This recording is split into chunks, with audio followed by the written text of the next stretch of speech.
All right, John, thank you so much. We saw there the collegiate record, or the outdoor record, I should say. Caitlin Toohey of NC State. Parker Valby has it from indoors. The meet record, Sally Kipiego, 15:15. We'll have to see what the pace is going to be. The other night, Lara, it didn't look like she had a shot at the meet record in the 10,000. Then things picked up and she managed to knock it off. There's no one more comfortable negative splitting distance races than Parker Valby. In almost every championship race we have seen, almost every record-breaking performance, she has done exactly that, including when she broke the collegiate record at the 10,000, her very first time ever racing the event. So 24 competitors, 12 came from the West Regional in Fayetteville, Arkansas a couple weeks ago, 12 from the East Regional at Lexington, Kentucky 2 weeks ago. They're all here on the track at one time. We see once again Hilda Olomomoy of Alabama, who is going to be up there with Parker Valby and try to push her or take advantage of any mistake Parker might make, even though it seems unlikely. And just to understand that Parker Valby's got to come back and do this all over again in a couple of weeks, right back here in Eugene, to try to make the U.S. Olympic team in one or both of those events. Starting to see that surge down the backstretch. Parker Valby getting anxious, and she goes ahead of Shalon Ildiz of Oregon. Hilda Olomomoy goes with her. Here are Valby's parents, who have not been home since the regional meet to qualify Parker to the national championships. They loaded up the RV, watched the meet in Lexington, drove across the country, just had a road trip, visited some national parks, and they're going to stay out here on the West Coast, not only through the NCAA championships, but on to the Olympic trials. It's what they call chasing Parker. They just go all over the country watching her race. That sounds like a reality show to me. Somebody missed out on an opportunity there. Well, this is early for Parker Valby to get in front. She really took some time and let the pace lag in the 10,000 for the probably first kilometer. But she is not fooling around now. She's out there pushing the pace. 76 seconds, that pace for that for the most recent 400 meters. So that strings the field out very quickly. And of course, huge team implications. Her teammate Flamina Asicol, back from the 1500, is also in here trying to pick up some points. Parker Valby, an overwhelming favorite. If she were to continue to push the pace and maybe negative split this race, we might be looking at a collegiate outdoor record or even a collegiate overall record. She is pretty much capable of anything if she's feeling good. Sped up to 71 seconds. Now that's 15:18 pace at this point. Taking a look right now, if you look at the center of your screen in the all black of the Stanford Cardinal, that is Sophia Kennedy, the freshman. What a day it has been for Stanford. Her dad, Bob Kennedy, two-time Olympian, former American record holder in the 3,000 and the 5,000. Sophia Kennedy really had a breakthrough race at the NCAA qualifier. She was the top qualifier out of her region. She has now appeared in all three NCAA championships this last scholastic year, cross country, indoors, and outdoors. Her dad, Bob, told me just before the meet he is way more nervous watching her than he was when he was competing. And Dwight, I asked him his favorite memory from here at Hayward Field. He said one year he won the mile at the pre-classic that was coming off of injury, and it's so fun for him to be back here now as a proud dad to Sophia Kennedy, who makes the move up the backstretch right now to put herself in fine position, with Parker Valby continuing to lead, followed by Hilda Olomomoy, and then that is Bailey Hertenstein of Colorado, currently in third. If my memory serves me correctly, I believe Bob Kennedy, former IU standout. He is indeed. From your neck of the woods. He is indeed. Sophia went to Park Tudor High School in Indianapolis and then came out to Stanford to join that program. So you look at the success. They obviously had sweeping, or going 1-2, we should say, in the 800 with Juliet Whitaker and Roisin Willis. And then also they have two in this field. Sophia Kennedy's teammate Amy Bunnage is in here. Worth noting as well, Maya Ramsdid not running the 5,000 after winning the 15. She did run both at the outdoor meet last season, but not in this field. Watch the competition too as we get a nice look at your top six. The positioning of Sydney Thorvaldsen will be critical for Arkansas's team hopes. Now you can see a little bit of a breakaway here, that front group. Now let's take a look at the points. Arkansas with 53 points. They do have an athlete in this final. Sinithra Valson of Arkansas is there. Florida, of course, has Parker Valby and Flomena Asicol. Asicol is in the pack, the second pack, and she's got to work hard to get up into that front pack if she's going to score. And the Oregon still in the hunt. They still have people, as you can see, the available points on the right. Asicol already picked up critical points in the 1500 pace, 71.5 for the last 400, and Valby has that ability to just kind of lock into a pace, attach herself to it, and do exactly that, just knock off lap after lap in that metronome type fashion. And I asked distance coach Will Palmer how she treated the day in between, because that's a lot of mileage for the 10,000 on Thursday, 5,000 on Saturday. Cross-trained yesterday, they got on the ARC trainer. That is what they have supplemented a lot of her running mileage with, is just really hammering the ARC trainer to get her to this point. This is the first complete year that we have seen Parker Valby completely healthy and able to appear in all the national championships going back to last outdoor season. Well, you can see here Parker Valby just pushing the pace, and Helen Olamomoy of Alabama, the only one that can really stick with her at this point. This is much like what we saw in the 10,000, the battle between those two, and Texas Tech's Juliet Cherubet has pushed her way up and into the mix. They were at 6:02 through 2,000 meters. They are now at 15:04 pace. So not only would that demolish the meet record, they're starting to creep up on that outdoor record of Caitlin Toohey of 15:03. One thing worth noting as well, Parker Valby ran 14:52.79 indoors.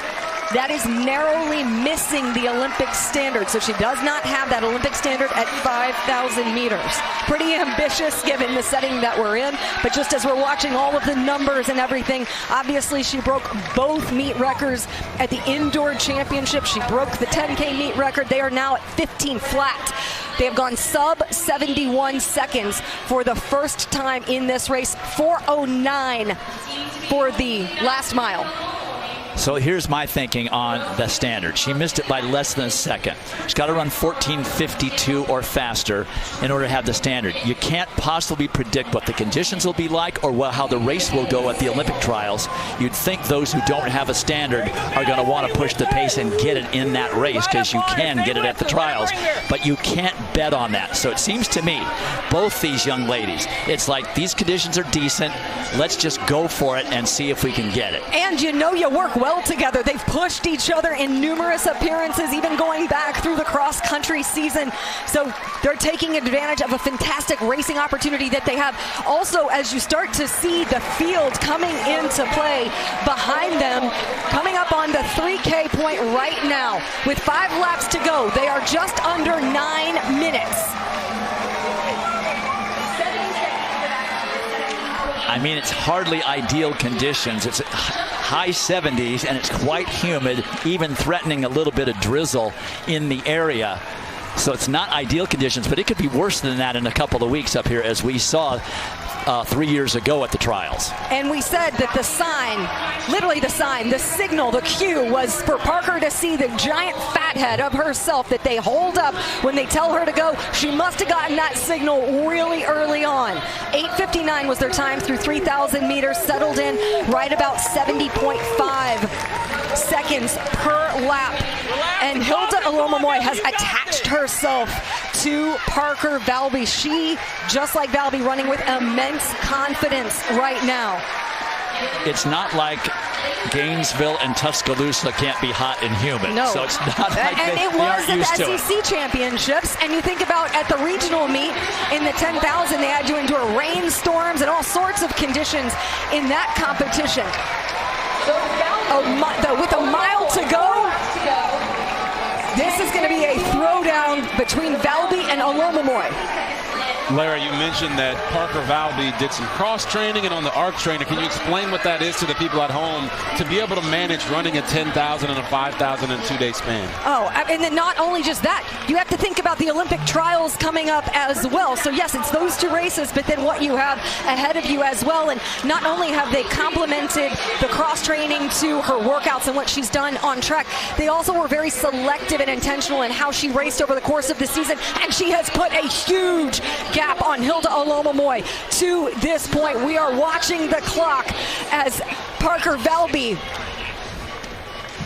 and the dominance is on display. Well, Olomomoy just could not hang with the pace as Valby she's a grinder. And as you mentioned, she often, in fact, almost always negative splits her distance races. They have now dropped to a 14:57 pace. So yes, that would be... No doubt she's going for it. She's going to go for it. She's going to go for it. And why would you not? She runs so well by herself. She is used to being all alone and having no one to chase. And guys, yes, she has the individual title on her mind, but she told me leading into this championship, that is secondary. This is a big group of seniors looking to make their mark one more time on the Gators program. She said, this is so bittersweet. Our last NCAA championships together. We won it here in Eugene as a team 2 years ago. It is team over self. It is so much more fun to win with your teammates. So that is what is motivating her. Beyond all of the individual accomplishments, we have noted all the accolades, but Parker Valby is a teammate first and foremost, and this event is critical for the Florida Gators and their team hopes, as she also has Flomena Assicle in the hunt. Flomena Assicle not in scoring position, not in the top 15. But Valby needs to go 4:52 flat for the Olympic qualifying standard. She's coming up with 2 laps remaining, I should say. And that would also, of course, eclipse her own overall collegiate record at 5,000 meters and shatter Caitlin Tuohy's record, the outdoor record that she set last year.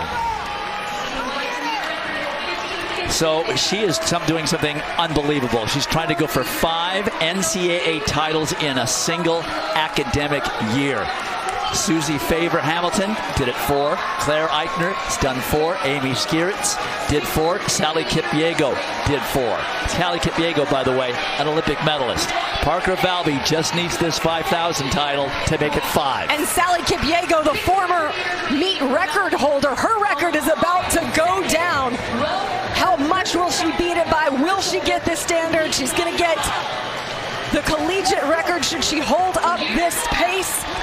She has knocked off consecutive 3 straight 71-second 400 meters, and I would expect this last lap will be blistering.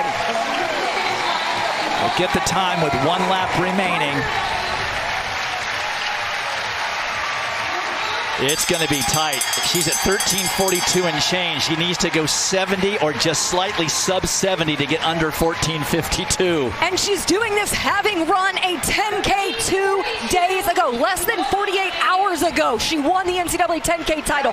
Below 71 seconds for that last 400 meters. Hilda Olomomoy well back, but still running a very good race and a very good time for herself. But it's Parker Valby chasing not just a collegiate outdoor record, it's her own overall record, and ultimately, for later in the year, the Olympic qualifying standard of 14:52. She gets everything as she goes just under that time. Very smart, measuring herself, not trying to sprint too soon so that she runs out of gas. She has an incredible ability to hammer at the point when everyone else is fighting fatigue. Parker Valby just gets better and better as a race goes on. It's going to be close. It's going to be really close. 49, 50, 51. She just gets 200ths of a second. It could correct. It could correct. Just a moment. She gets 14:52.18. She breaks the collegiate record, but she misses the standard by 0.2 of a second. She gave everything and came up 0.2 short on the standard. She wins her 5th title in one academic year. It couldn't have been very much closer, and twice she has come within a second of a standard that she must have in order to compete at the Paris Olympic Games. I haven't seen it correct that far yet. That's a 0.2 correction.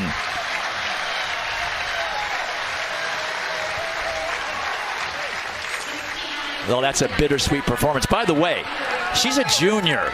She is not a graduating senior. Congratulations. She'll be done. This is it. This is it in her Florida career. Doesn't seem like much left to accomplish at the collegiate level, does it? If you guys notice, she's not tired at all. I mean, my legs are hurting for her after watching her run that race. Well, my heart breaks for her to have put out that much effort and missed by that much. The new collegiate record holder, Parker Valby, double champion, winning the 10 2 nights ago. Her 5th NCAA title in one academic year. There just not enough superlatives to use when it comes to this young lady. Parker Valby, you and I, we've been discussing who's been the most impressive, Parker, Wolf, Stokes, or you? I think it's an elite name. Honestly, all of us. That's all. It's the triple crown that, well, 4 of that happens here. I told my coach, if Parker wins the 5K, I've got to win the 5K. Okay, you put the hammer down in this thing. Looked like you were going for the standard. How did that feel about this race coming so close? I wasn't necessarily going for the standard. The first lap was what, 73-ish? I went straight to the back by accident. It just kind of took me a minute to get off the line. But I think, yeah, after the first lap, which was 73, I think I started going 72, 71, 70s. Let's run through these real quick, and you tell me what you think of each of them. The cross-country championship in November. So much fun. So much fun. Okay. Indoor. That's by far my favorite. I love cross-country. Indoor the 3. That one hurt really bad. Indoor the 5. That one also hurt really bad, but that one was a good motivator. 10 the other night. That one was okay. Just okay. Yeah. Yeah, you waited so long. You said you were bored during that. It was a little out of my comfort zone. Okay. And then today, what is probably, I don't know, we're talking secrets out of school, your last collegiate race.